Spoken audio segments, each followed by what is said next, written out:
ሰላም ውድና የተከበራችሁ አድማጮች እንዴት ናችሁ? ዕለታዊ ነጫጭር የስፖርት መረጃዎች ከላንጋኖ ስፖርት ይዤላችሁ ቀርቤያለሁ። ለቻናሌ አዲስ ከሆናችሁ ሰብስክራይብ ማድረጉን እንዳትረሱ፣ እንዲሁም ላይክ እና ሼር ማድረጉ እያልኩኝ አሁን በቀጥታ ወደ መረጃዎቹ አልፋለሁ።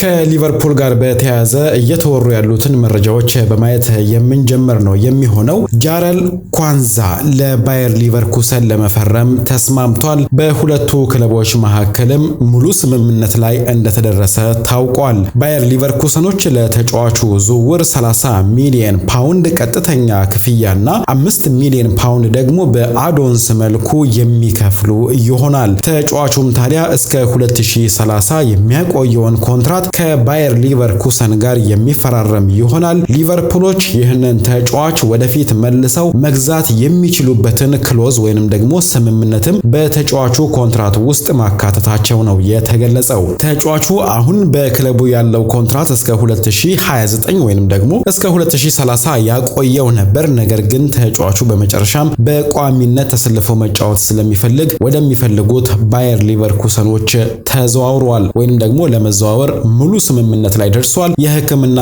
ምርመራውን አድርጎ ለክለቡ ይፈርማል ተብሎ ይጠበቃል። ጆናታን ታን በቅርቡ በነፃ ዝውውር የተነጠቁት ባየር ሊቨርኩሰኖች የተወሰነ ክፍያንም ቢያገኙም ማለት ነው። ነገር ግን በምትኩ ወጣቱንና ብዙ ተስፋ የተጣለበትን ጃረል ኳንዛን ለማስፈረም ተስማምተዋል። ተጫዋቹ በአብዛኛው የመሃል ተከላካይ ሲሆን በቀኝ ተመላላሽ ቦታ ላይ መጫወት የሚችል ተጫዋች ነው። ዘንድሮ በፕሪሚየር ሊጉ 13 ጨዋታዎች ላይ ተሰልፎ የተጫወተ ሲሆን ውስን ጨዋታዎችን ነው በቋሚ አሰላለፍ ውስጥ ገብቶ መጀመር የቻለው። በሻምፒዮንስ ሊጉም 4 ጨዋታዎች ላይ ብቻ ነው ተሰልፎ መጫወት የቻለውና ተጫዋቹ በቋሚነት ተሰልፎ የመጫወት እድሉ አናሳ በመሆኑ ክለቡን ለመልቀቅ ወስኗል። ነገር ግን ሊቨርፑሎች ተጫዋቹን ወደፊት መልሰው ማስፈረም የሚችሉበትን እድል አመቻችተዋል። ተጫዋቹ በውሰት ወደ ብሪስተል ሮቨርስ አምርቶ የተጫወተበት አጋጣሚ ነበር። ነገር ግን አሁን ለዋናው ቡድኑ ነው ሲጫወት የነበረው። አሁን የባየር ሊቨርኩሰን ንብረት መሆኑ ተረጋግጧል። ከሕክምና ምርመራ በኋላ ታዲያ ይፋ ይደረጋል ተብሎ ይጠበቃል።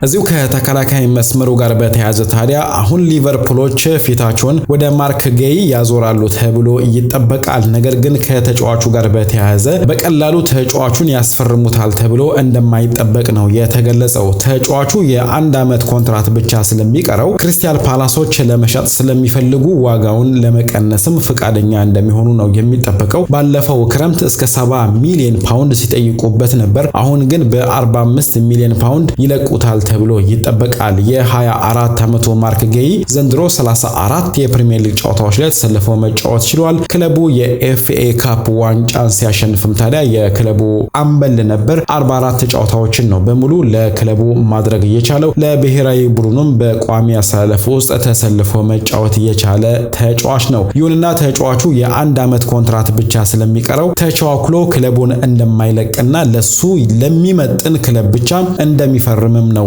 ያስታወቀው። ተጫዋቹ ታዲያ ትክክለኛ የሆነ ገንዘብ ወይንም ደግሞ ደሞዝ የሚከፍለውን ክለብ ይፈልጋል። በተጨማሪም ታዲያ በቋሚነት የሚያጫውተውን ክለብ ነው የሚፈልገው። 3 እና 4 ክለቦች ስማቸው በተደጋጋሚ ከማርክ ጌይ ጋር እየተነሳ ይገኛል። የመጀመሪያው ሊቨርፑል ነው። ሊቨርፑል የተሻለ እድል እንዳለውም ነው የተገለጸ የሚገኘው። ነገር ግን ተጫዋቹ ወደ ሊቨርፑል ቢያመራ በቀጣይ የውድድር ዓመት በቋሚነት ተሰልፎ መጫወት ሊከብደው እንደሚችል ነው በርካቶች የሚገምቱት።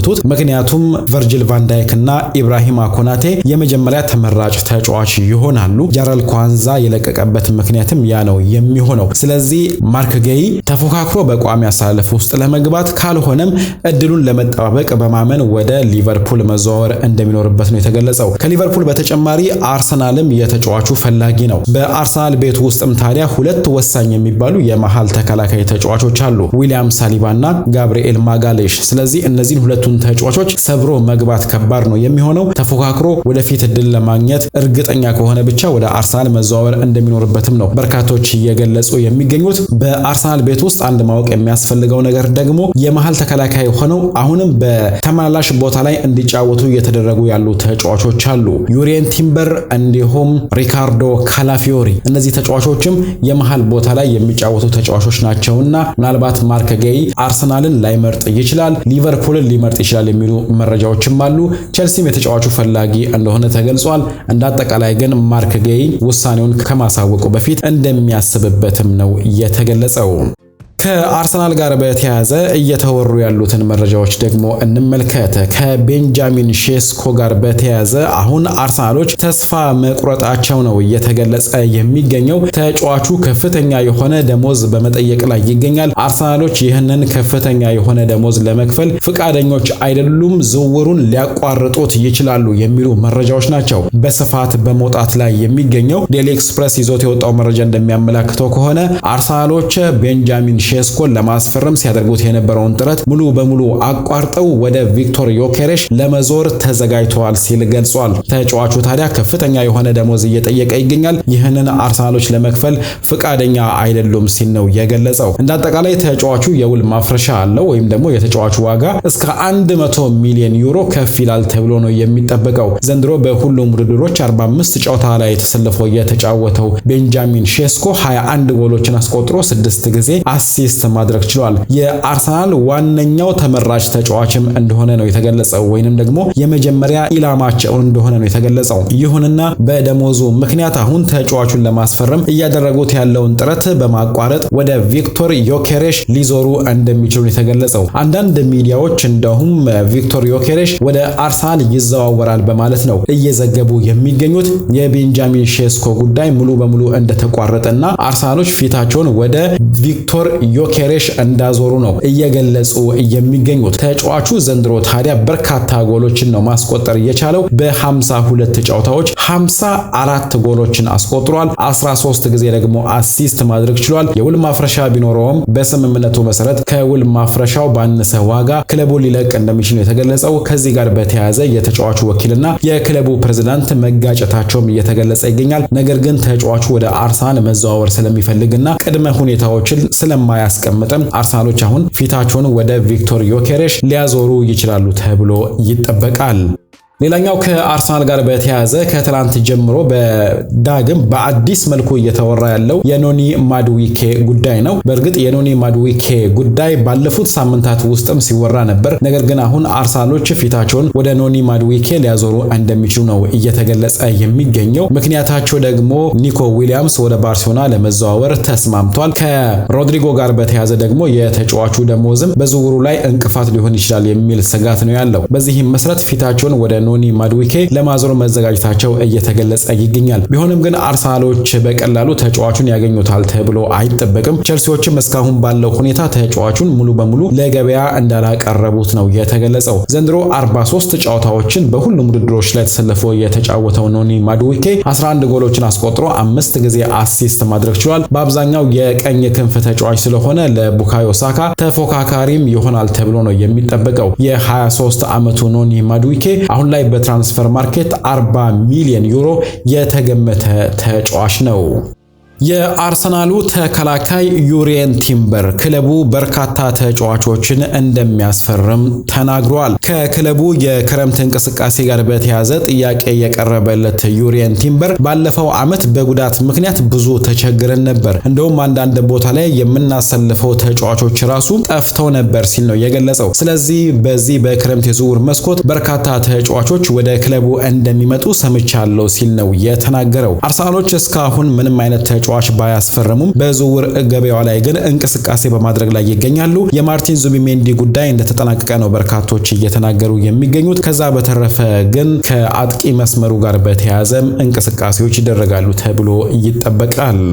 ከማንቸስተር ዩናይትድ ጋር በተያያዘ እየተወሩ ያሉትን መረጃዎች እንመልከት። መጀመሪያ ላይ የአማድን ጉዳይ ነው የምናገኘው። ከአማድ ጋር በተያያዘ ታዲያ ተጫዋቹ ክለቡን ሊለቅ ይችላል የሚሉ መረጃዎች እየወጡ ይገኛሉ። ነገር ግን ከዚህ ጋር በተያያዘ አስተያየቱን የሰጠው የቀድሞ የማንቸስተር ዩናይትድ ተጫዋች የነበረው ሉዊስ ሳሃ አማድ በተአምር ክለቡን መልቀቅ አይኖርበትም ሲል ነው የገለጸው። ክለቡን መልቀቅ የሌለባቸው ተጫዋቾች እኔ እንደማስበው ሁለት ተጫዋቾች ናቸው። አንደኛው ታዲያ አማድ ዲያሎ ነው፣ ሌላኛው ብሩኖ ፈርናንዴዝ ነው ሲል ነው የገለጸው። ምንም እንኳን የብሪያን ኤምቤሞ መፈረም በአማድ የመሰለፍ እድል ላይ አደጋ ሊጥል ቢችልም ተጫዋቹ በክለቡ መቆየት ይኖርበታል። አማድ ዲያሎ በፈለገው ቦታ ወይንም ደግሞ አሰልጣኙ ባሰለፈው ቦታ ለመጫወት ፍቃደኛ ስለሆነና ይህንንም ስለተናገረ አሰልጣኙ በክለቡ አቆይቶ ሊጠቀምበት ይገባል። አማድ መሸጥ አይኖርበትም ሲል ነው ሉዊስ ሳሃ የተናገረው። አማድ ዘንድሮ በጉዳት ምክንያት ከሜዳ የራቀበት አጋጣሚ ቢኖርም በፕሪሚየር ሊጉ ግን በ26 ጨዋታዎች 16 ጎሎች ላይ መሳተፍ የቻለ ውጤታማ የዘንድሮ የማንቸስተር ዩናይትድ ተጫዋች ነበር ማለት ይቻላል። 8 ጎሎችን አስቆጥሮ 8 ጊዜ አሲስት በማድረግ ማለት ነው። በአጠቃላይ በሁሉም ውድድሮች 11 ጎሎችን አስቆጥሮ 10 ጊዜ ነው አሲስት ማድረግ የቻለው። ተጫዋቹ እስከ 2030 የሚያቆየውን አዲስ ኮንትራት በቅርቡ ነው የተፈራረመው። ነገር ግን የብሪያን ኤምቤሞ መፈረም በተጫዋቹ የመሰለፍ እድል ላይ አደጋ ሊሆን ስለሚችል ተጫዋቹ ክለቡ ሊለቅ ይችላል የሚሉ መረጃዎች መውጣታቸውን ተከትሎ ነው ሉዊስ ሳሃ በተአምር ተጫዋቹ መሸጥ አይኖርበትም ሲል እየገለጸው። በቀጣይ የጆኦ ፓሊናን ጉዳይ እናገኛለን። በአሁኑ ሰዓት ለባየር ሙኒክ እየተጫወተ የሚገኘው ጆኦ ፓሊና ወደ ፕሪሚየር ሊጉ ሊመለስ ይችላል የሚሉ መረጃዎች ከትላንት ጀምሮ በስፋት በመውጣት ላይ ይገኛል። እንዳጠቃላይ ታዲያ ጆኦ ፓሊና ከዚህም በፊት ከአሰልጣኝ ሩበን አሞሪም ጋር በስፖርቲንግ መስራቱ ደግሞ ተጫዋቹ ስሙ ከማንቸስተር ዩናይትድ ጋር እንዲያያዝም በማድረግ ላይ ይገኛል። እንዳጠቃላይ ማንቸስተር ዩናይትዶች እስካሁን ተጫዋቹን ለማስፈረም የጀመሩት እንቅስቃሴ የለም። ተጫዋቹ ከስፖርቲንግ ሊዝበን ነበር ወደ ፉልሃም የተዘዋወረው። ከፉልሃም ደግሞ ወደ ባየር ሙኒክ አምርቷል ባለፈው ውድድር ዓመት ማለት ነው። ነገር ግን ተጫዋቹ ዘንድሮ እንደሚፈልገው በቋሚ አሰላለፍ ውስጥ ገብቶ መጫወት አልቻለም። እስካሁንም ታዲያ በዓለም ክለቦች ዋንጫ ላይ የመሰለፍ እድል አላገኘም። በቡንደስሊጋውም 17 ጨዋታዎች ላይ ብቻ ነው ተሰልፎ የተጫወተው። ውስን ጨዋታዎችን ብቻ ነው በቋሚ አሰላለፍ ውስጥም ገብቶ መጀመር የቻለው። በዚህም ምክንያት ተጫዋቹ ወደ ፕሪሚየር ሊግ ለመመለስ እያሰበ እንደሚገኝና የመሃል መስመራቸውን ማጠናከር የሚፈልጉት ማንቸስተር ዩናይትዶች ተጫዋቹን እየተመለከቱ እንደሚገኙ ነው የገለጹት። ነገር ግን እስካሁን ባለው ሁኔታ ተጫዋቹ ምንም አይነት ውሳኔ ላይ እንዳልደረሰና ነገር ግን ወደ ፕሪሚየር ሊጉ ለመመለስ እያሰበ እንደሚገኝም ነው የተገለጸው። ከማንቸስተር ዩናይትድ ጋር በተያያዘ ደግሞ ሌላኛው የብሪያን ኤምቤሞን ጉዳይ ነው የምናገኘው። ከብሪያን ኤምቤሞ ጋር በተያያዘ ማንቸስተር ዩናይትዶች አሁን ተጫዋቹን ለማስፈረም እንቅስቃሴ ለማድረግ መወሰናቸው እየተገለጸ ይገኛል። ለተጫዋቹ ዝውውርም ታዲያ 62 ሚሊዮን ፓውንድ ቀጥተኛ ክፍያና ተጨማሪ አዶንሶቹን በመክፈል ተጫዋቹን ለማስፈረም ማንቸስተር ዩናይትዶች ወስነዋል ሲል ጊቭሚ ስፖርት ዘግቧል። በቀጣይ ቀን ውስጥም ታዲያ ይፋዊ የሆነ ጥያቄያቸውን ለብሬንትፎርድ በማቅረብ ተጫዋቹን ለማስፈረም እንቅስቃሴያቸውን እንደሚያጠናክሩ ነው የተገለጸው። ተጫዋቹን ለማስፈረም ከዚህም በፊት ያቀረቡት የዝውውር ሂሳብ ውድቅ ተደርጎባቸው ነበር። ለዚህም ነው አሁን የተሻሻለ የዝውውር ሂሳብ ለማቅረብ የተዘጋጁት። 63 ሚሊዮን ፓውንድ ቀጥተኛ ክፍያና ተጨማሪ አዶንሶችን ለመክፈልም ተዘጋጅተዋል ሲል ሩዲ ጋሌቲ መረጃውን አጠናክሯል። በዚህም መሰረት ወደ ማንቸስተር ዩናይትድ ለመዘዋወር በቃል ደረጃ የተስማማ ብሪያን ኤምቤሞ በቅርቡ ማንቸስተር ዩናይትድን ሊቀላቀል እንደሚችል ነው የተገለጸው። ቶተንሃም ሆትስፐር አሌሃንድሮ ጋርናቾን ለማስፈረም የሚደረገውን ጥረት ተቀላቅሏል። አሌሃንድሮ ጋርናቾ በዚህ በክረምት የዝውውር መስኮት ክለቡን ይለቃል ተብሎ ይጠበቃል። ተጫዋቹም ታዲያ በፕሪሚየር ሊጉ መቆየት ይፈልጋል። በእርግጥ ከፕሪሚየር ሊጉ ውጪ ያሉት እንደነ ናፖሊ ያሉ ክለቦች ፍላጎት አሳይተው ነበር። ነገር ግን ተጫዋቹ በፕሪሚየር ሊጉ መቆየት ስለሚፈልግ በርካታ ክለቦች ይፎካከሩበታል ተብሎ ይጠበቃል። በቀጣይ ቀናት ውስጥም ታዲያ እንቅስቃሴዎች ሊኖሩ እንደሚችሉ ነው የተገለጸው። አሁን ደግሞ ቶተንሃም ሆትስፐርም ተጫዋቹ ላይ ፍላጎት ማሳየቱ ነው እየተገለጸ የሚገኘው። የ20 ዓመቱ አርጀንቲናዊ ዘንድሮ በሁሉም ውድድሮች ለክለቡ ማንቸስተር ዩናይትድ 58 ጨዋታዎች ላይ ተጫውቶ 11 ጎሎችን አስቆጥሮ 10 ጊዜ አሲስት ማድረግ ችሏል። ቸልሲዎች የዲፖርቲቮ ላካሩኛውን የክንፍ ተጫዋች የሬማይ ሄርናንዴዝን ለማስፈረም ሲያደርጉት የነበረውን ጥረት ማቋረጣቸው ተገልጿል። ተጫዋቹ አዲስ የረጅም ጊዜ ኮንትራት ከክለቡ ጋር ተፈራርሟል። በአዲሱ ኮንትራት መሰረትም ታዲያ ተጫዋቹ እስከ 2030 በክለቡ የሚቆይ ነው የሚሆነው። እንዲሁም ኮንትራቱ በ3 ዓመትም ሊራዘም ይችላል። ስለዚህ እስከ 2033 ይቆያል ማለት ነው። በዚህም መሰረት መጀመሪያ የነበረው የተጫዋቹ የውል ማፍረሻም እንደተነሳ ነው በርካቶች እየዘገቡ የሚገኙት። ተጫዋቹ ዘንድሮ በሁሉም ውድድሮች ለክለቡ 39 ጨዋታዎች ላይ ተሰልፎ ተጫውቶ 15 ጎሎችን አስቆጥሮ 5 ጊዜ ደግሞ አሲስት ማድረግ ችሏል። በላሊጋ 2 ማለት ነው። በዚህም መሰረት ተጫዋቹን ቸልሲዎች ማስፈረም ፈልገው ነበር። ይሁንና አዲስ ኮንትራት በመፈራረሙ ተጫዋቹ ላይ የነበራቸውን ፍላጎት ማቋረጣቸው ነው የተገለጸው። ቸልሲዎች ማይክ ማግናንን ለማስፈረም እንቅስቃሴ እንደማያደርጉ እየተገለጸ ይገኛል። ተጫዋቹን ለማስፈረም ሲያደርጉት የነበረው ጥረት ሳይሳካ የመጀመሪያው የዝውውር መስኮት ከተዘጋ በኋላ ታዲያ ቸልሲዎች ተጫዋቹን ለማስፈረም ዳግም እንቅስቃሴ ሊያደርጉ ይችላሉ የሚሉ መረጃዎች ነበሩ ሲወጡ የነበሩት። ነገር ግን ፋብሪዚዮ ሮማኖ እንደሚለው ከሆነ ቸልሲዎች ተጫዋቹን ለማስፈረም ዳግም እንቅስቃሴ አያደርጉም ሲል ነው የገለጸው። ከ12 ቀን በፊት የተቋረጠው የሁለቱ ክለቦች ንግግር እስካሁን ዳግም አልተመለሰም። ቸልሲዎችም ተጫዋቹን ለማስፈረም እንቅስቃሴ ያደርጋሉ ተብሎ አይጠበቅም ሲል ነው ፋብሪዚዮ ሮማኖ የዘገበው። ቸልሲዎች ሌላ ተከላካይ እየተመለከቱ እንደሚገኙ ተገልጿል። ቸልሲዎች ታዲያ የኖቲንግሃም ፎረስቱን ተከላካይ ሙሪሎን እየተመለከቱት እንደሚገኙ ነው የተገለጸው። አሰልጣኝ ኤንዞ ማሬስካ ክለባቸውን በተከላካይ መስመሩ ቦታ ላይ ማጠናከር ይፈልጋሉ። ትሬቨር ቻሎባ ክለቡን ይለቃል ተብሎ ይጠበቃል። በተጨማሪም ደግሞ የዌስሊ ፎፋና ተደጋጋሚ ጉዳት አዲስ ተከላካይ ወደ ክለቡ እንዲያመጡ ያደርጋቸዋል ተብሎ ነው የሚጠበቀው። ይሁንና ኖቲንግሃም ፎረስቶች ተጫዋቹን በቀላሉ የመልቀቅ እቅድ እንደሌለ ላቸው የተገለጸው ለተጫዋቹ ለብራዚላዊ ተከላካይ ሙሪሎ እስከ 80 ሚሊዮን ፓውንድ ለመጠየቅ መዘጋጀታቸውም ነው የተገለጸው። አሰልጣኝ ፔፕ ጋርዲዮላ ቡድናቸውን መቀነስ እንደሚፈልጉ አስታውቀዋል። አሰልጣኙ ታዲያ ከተጫዋቻቸው ኤልካይ ጉንዶጋን ጋር በተያያዘ ጥያቄ ቀርቦላቸው ነበር። ነገር ግን ከጉንዶጋን ጋር በተያያዘ ምንም የሰማሁት ነገር የለም፣ ምንም የማውቀው ነገር የለም፣ ከተጫዋቹ ጋርም አላወራውም። ነገር ግን ተጫዋቹ በቅዴ ውስጥ አለ ሲል ነው የገለጸው። እሱ በቅዴ ውስጥ ባይሆን ኖሮ እዚህ በዓለም ክለቦች ዋንጫ ከኛ ጋር አይሳተፍም ሲል ነው የገለጸው። የኤልካይ ጉንዶጋን ስም ታዲያ ከጋላታሳራይ ጋር የተያዘ ይገኛል። ይሁንና አሰልጣኝ ፔፕ ጋርዲዮላ ቡድናቸውን መቀነስ እንደሚፈልጉ አስታውቀዋል። አንዳንድ ተጫዋቾችን ከክለባቸው ማሰናበት እንደሚፈልጉ ነው የተገለጸው። ጃክ ግሪሊሽ፣ ካልቨን ፊሊፕስ፣ ካይል ዎከር ከቡድኑ ስብስብ ውጪ የተደረጉ ተጫዋቾች ናቸው። ሌሎች ተጫዋቾችም ሊኖሩ እንደሚችሉ ነው የተገለጸው። ከባርሴሎና ጋር በተያያዘ ታዲያ የክለቡ ስፖርቲንግ ዳይሬክተር ዴኮ ዛሬ በርካታ ነገሮችን አንስቶ አውርቷል። ከዛ ጋር በተያያዘ ያሉትን ነገሮች የምንመለከት ነው የሚሆነው። የመጀመሪያው ታዲያ የኒኮ ዊሊያምስ ጉዳይ ነው። ከኒኮ ዊሊያምስ ጋር በተያያዘ ተጫዋቹን ማስፈረም እንደሚፈልጉ ነው የክለቡ ስፖርቲንግ ዳይሬክተር ዴኮ የተናገረው። ኒኮ መጀመሪያም የምንፈልገው ተጫዋች ነው፣ በእቅዳችን ውስጥ ያለ ተጫዋች ነው። ከላሚን ያማል ጋር ምንም የሚያያይዘው ነገር የለም።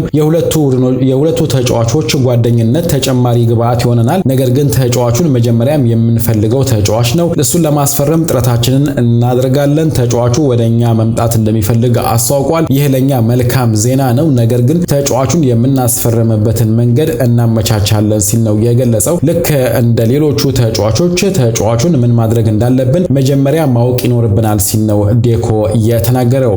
በቀጣይ ታዲያ ስለ አንሱ ፋቲም ተጠይቆ ነበር። አንሱ ፋቲ ክለቡን እንደሚለቅም ነው ዴኮ ያስታወቀው። አንሱ ፋቲ ከእድሜው ጋር በተያያዘ አሁን በቋሚነት መጫወት የሚገባበት እድሜ ላይ ደርሷል። ስለዚህ ክለቡን ይለቃል ሲል ነው የገለጸው። ምናልባት በውሰትም ሊሆን ይችላል ሲል ዴኮ አስታውቋል። በርካታ ግለሰቦች ታዲያ ተጫዋቹ 30 ዓመት እንደሆነው ነው የሚያስቡት። ነገር ግን እሱ ገና የ23 ዓመት ወጣት ተጫዋች ነው ሲል ገልጿል።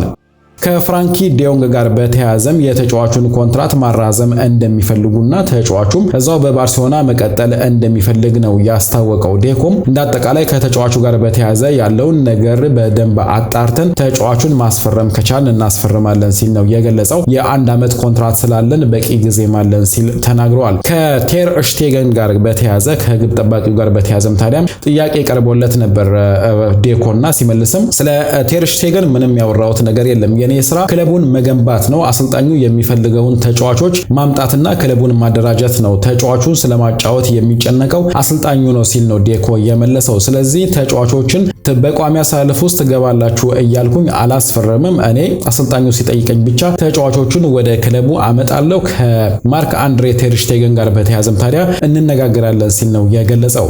ስለ ሮናልዶ አራውሆም የተጠየቀው የስፖርቲንግ ዳይሬክተሩ ዴኮም እሱ ምርጥ ተከላካያችን ነው፣ በክለባችን ውስጥ ይቆያል፣ ነገር ግን አንድ ተከላካይ ክለባችንን ይለቃል ሲል ነው ዴኮ የገለጸው።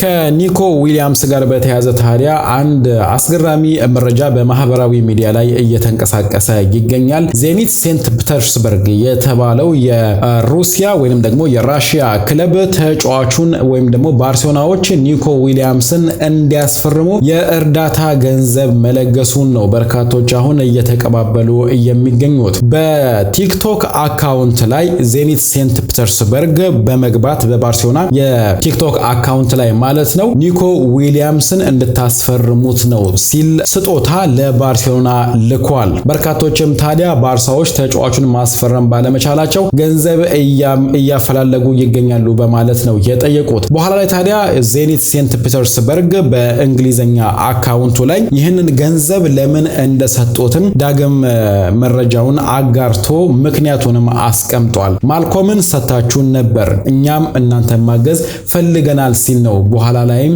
ሁኔታውን ያስታወቀው ማለት ነው። ባርሳዎች በ2018 ነበር ማልኮምን ከቦርዶ በ40 ሚሊዮን ዩሮ ያስፈረሙት። በኋላ ላይም ታዲያ በ40 ሚሊዮን ዩሮ ከአንድ ዓመት በኋላ ተጫዋቹን ለዜኒት ሴንት ፒተርስበርግ ሽጠውታል። ተጫዋቹ በዜኒት ሴንት ፒተርስበርግ የ4 ዓመት ቆይታው 109 ጨዋታዎችን አድርጎ 42 ጎሎችን አስቆጥሯል። 4 ዋንጫዎችንም እንዲያሸንፉ ረድቷል። ከዛ በኋላ ተጫዋቹ ታዲያ ወደ አል ሂላል ተሽጧል። በ2023 በ60 ሚሊዮን ዩሮ ነበር ተጫዋቹን የሸጡትና ተጫዋቹ በአሁኑ ሰዓት በዜኒት ሴንት ፒተርስበርግ ባይገኝም ነገር ግን ዜኒት ሴንት ፒተርስበርግ ማልኮምን ስለተሰጣችሁን ልናመሰግናችሁ ወደደን በማለት በቲክቶክ አካውንታቸው ላይ የገንዘብ ስጦታ ለባርሴሎና አድርጓል። ከኒኮ ዊሊያምስ ጋር በተያያዘ አሁንም እየወጡ ያሉትን መረጃዎች እንመለከታለን። በኒኮ ዊሊያምስ መፈረም ምክንያት ክለቡን ሊለቁ የሚችሉ ተጫዋቾች ወይንም ደግሞ በቋሚ አሰላለፍ ውስጥ ገብቶ መጫወት የሚከብዳቸውና የመጫወቻ ጊዜያቸው የሚቀንሱ ተጫዋቾች ሊኖሩ እንደሚችሉ ነው እየተገለጸ የሚገኘው። ኒኮ ዊሊያምስ ወደ ክለቡ የሚመጣ ከሆነ የግራ ክንፉን ይይዛል ተብሎ ይጠበቃል። በቀኝ ክንፍ በኩል ላሚን ያማል ስላለ የመሃል ክፍሉን ደግሞ በግራ ክንፍ በኩል ሲጫወት የነበረው ራፊንሃ ይረከበዋል ተብሎ ነው የሚጠበቀው። በዚህ ምክንያት በመሃል ክፍሉ ላይ መጫወት የሚፈልጉት እንዲሁም በአጥቂ መስመሩም ላይም ሲጫወቱ የነበሩት በርካታ ተጫዋቾች የመጫወቻ ጊዜያቸው ሊቀንስባቸው እንደሚችል ነው እየተገለጸ የሚገኘው። ፌርሚን ሎፔዝ፣ ዳኒ ኦልሞ እንዲሁም እነ ፔድሪን የመሳሰሉ ተጫዋቾች አደጋ ውስጥ ሊገቡ እንደሚችሉ ነው የተገለጸው። የፉልሃሙ አማካይ ኬኒ ቴቴ በነፃ ዝውውር ኤቨርተንን ለመቀላቀል ተስማምቷል። ተጫዋቹ የ3 ዓመት ኮንትራትም ይፈራረማል ተብሎ ነው የሚጠበቀው። በ2020 ከሊዮን ወደ ፉልሃም የተዘዋወረው ኬኒ ቴቴ 109 ጨዋታዎችን ለክለቡ ማድረግ ችሏል። እንዲሁም ለብሔራዊ ቡድኑ ሆላንድም 14 ጨዋታዎች ላይ መሰለፍ ችሏል። በመጨረሻም ግን በነፃ ዝውውር ወደ ኤቨርተን ለመዘዋወር ተስማምቷል። ፌነርባቼዎች የቀድሞ የአስቶን ቪላ አጥቂ የነበረውን ጆን ዱራንን ማስፈረም እንደሚፈልጉ እየተገለጸ ይገኛል። ዘንድሮ የውድድር ዓመቱን አጋማሽ ከሳውዲው ክለብ አልናስር ጋር ያሳለፈው ጆን ዱራን ወደ አውሮፓ መመለስ እንደሚፈልግ ነው እየተገለጸ የሚገኘው። በዚህ መሰረት ፌነርባቼዎች ተጫዋቹን ለማስፈረም ፍላጎት ማሳየታቸው ነው እየተገለጸ የሚገኘው። ባለፈው የጥር ዝውውር መስኮት ነበር ተጫዋቹ አስቶን ቪላን በመልቀቅ በ77 ሚሊዮን ዩሮ ወደ አልናስር የተዘዋወረው። በሳውዲ ፕሮ ሊግ ቆይታውም በ13 ጨዋታዎች 8 ጎሎችን ማስቆጠር ችሏል። እንዲሁም በኤዥያ የሻምፒዮንስ ሊግ ጨዋታ ላይም በ5 ጨዋታዎች 4 ጎሎችን ማስቆጠር ችሎ ነበር። በአጠቃላይ በዘንድሮ የውድድር ዓመት ከአስቶን ቪላ ጋርም በአጠቃላይ ማለት ነው በ47 ጨዋታዎች 24 ጎሎችን ነው ማስቆጠር የቻለው። በፕሪሚየር ሊጉ እና በኤፍኤ ካፑም በ22 ጨዋታዎች እንዲሁም በሻምፒዮንስ ሊጉ በ7 ጨዋታ በአጠቃላይ በ29 ጨዋታዎች 12 ጎሎችን አስቆጥሮ ነበር። ተጫዋቹ አሁን ወደ አውሮፓ መመለስ እንደሚፈልግ ነው የተገለጸው። እንግዲህ አድማጮች ለዛሬ ያዘጋጀውላችሁ አጫጭር መረጃዎች በዚሁ አጠናቅቄያለሁ። በቀጣይ በሌላ ፕሮግራም እስክንገናኝ ደህና ቆዩኝ።